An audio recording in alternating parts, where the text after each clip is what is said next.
Zaman kejayaan Islam atau Islamic Golden Age adalah suatu masa di mana Islam menghasilkan banyak ilmuwan dan para filsuf hebat yang berkontribusi besar dalam bidang teknologi dan kebudayaan. Pada era ini, khususnya di bawah pemerintahan Harun al-Rashid dan al-Ma'mun, dunia Islam mengalami kemajuan dalam dunia Islam seperti ilmu pengetahuan, sains, dan budaya dengan kecepatan yang sangat pesat.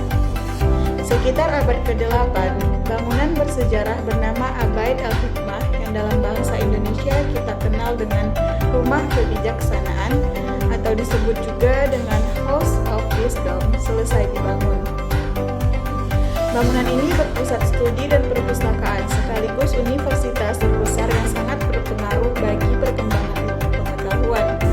Di zaman tersebut, zaman kejayaan Islam yang ternyata lahir dari berbagai faktor yang saling terkait. Pertama, pada zaman tersebut, seluruh umat Islam bersatu dalam satu kekhalifahan tunggal, sehingga memiliki pengaruh yang sangat kuat.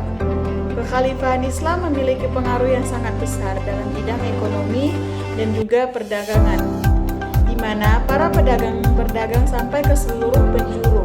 Saat para pedagang itu kembali lagi ke Timur Tengah, mereka turut membawa serta penemuan-penemuan dan ilmu-ilmu baru dari tempat yang sebelumnya mereka kunjungi.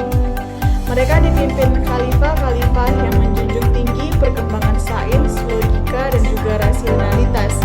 Mereka juga turut menjaga kemajuan ilmu pengetahuan serta berkomitmen membawa toleransi antar umat. Khalifah pertama dinasti Umayyah ini yaitu bernama Muawiyah bin Abu Sufyan.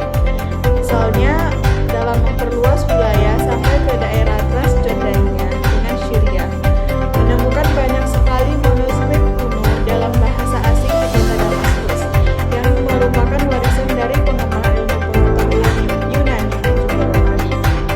Ia kemudian memutuskan untuk membayar ilmuwan-ilmuwan Yunani dan Romawi untuk melakukan proses penerjemahan naskah-naskah kuno ke dalam bahasa Arab. Di antara khalifah di zaman kejayaan itu yang paling menonjol yaitu ada Harun al-Rashid dan juga anaknya yang bernama al-Ma'mun. Mempunyai cita-cita mulia untuk membangun peradaban Islam yang menjunjung tinggi peradaban sains, logika, dan rasionalitas, serta meneruskan perkembangan ilmu yang telah diraih bangsa India, Persia, dan juga Bizantium. Tanpa perang kedua, zaman kejayaan Islam mungkin tidak bisa segemilang saat ini. Yang ketiga, salah satu penyebab aman kejayaan adalah keputusan untuk memindahkan pusat pemerintahan dari kota Damaskus ke kota Baghdad. Saat masih di kota Damaskus, ilmu pengetahuan Islam mendapatkan banyak pengaruh ilmu pengetahuan dari ilmu pengetahuan Yunani dan Romawi.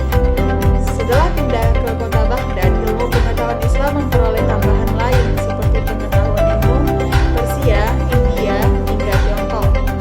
Ternyata ini tidak terlepas dari letak geografis Baghdad yang lebih strategis dibandingkan dengan Damaskus, yang memungkinkan menjadi pusat perdagangan internasional karena letaknya berada di jalur sutra. Karena berada di jalur sutra inilah Baghdad berhasil menjadi kota metropolitan yang ramai akan pengunjung dan pedagang. Tidak sedikit di antaranya yang memutuskan singgah dan menetap dan beraktivitas ekonomi dan perdagangan di Baghdad seperti perdagangan madu, perhiasan, sutra, kaca, kertas, dan juga gading gajah. Menjadi kota Baghdad salah satu kota terkaya di dunia pada masa tersebut. Kekayaan ini membuat mampu mendukung berbagai pengembangan iptek yang masih berpengaruh